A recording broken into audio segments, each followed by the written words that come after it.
Hello friends, কেমন আছো সবাই? আশা করি তোমরা সবাই ভালো আছো আর আমিও অনেক ভালো আছি।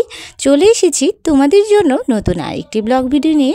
চলো আজকে তোমাদের সঙ্গে নতুন একটা জিনিস শেয়ার করা যাক।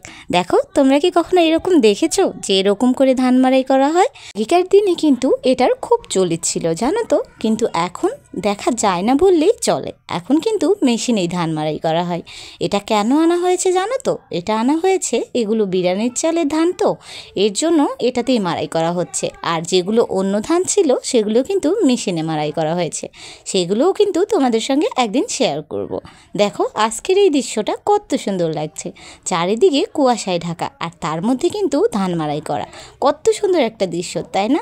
আমার না গ্রাম বাংলার এসব দৃশ্য দেখতে খুব ভালো লাগে। আমি বাড়ি থেকে দেখছিলাম যে এরকম করে ধান মাড়াই করা হচ্ছে, তাই কিন্তু চলে এসেছি ধান মাড়াই দেখতে। কি বলতো তো, আজকালকার যুগে তো এরকম দেখাই যায় না, তাই ভাবলাম একটু ক্যামেরা বন্দি করে রাখি, তোমাদের সঙ্গেও শেয়ার করা যাবে। দেখো না, সামনে যেগুলো খড় জমা হয়েছিল সেগুলো কিন্তু সরিয়ে নেওয়া হচ্ছে, তা না হলে ধানের সঙ্গে এগুলো মিশ হয়ে যাবে। এর জন্য একটু একটু করে সরিয়ে নেওয়া হচ্ছে। জানো তো, আজকে এত বেশি ঠান্ডা পড়েছে যে কি বলবো। বেশ কয়েকদিন হলে কুয়াশা হচ্ছিল, কিন্তু আজকের কুয়াশাটা যেন একটুখানি বেশি। আর সকাল সকাল এমন দৃশ্য দেখে তো মনটা একদম ভরে গেল।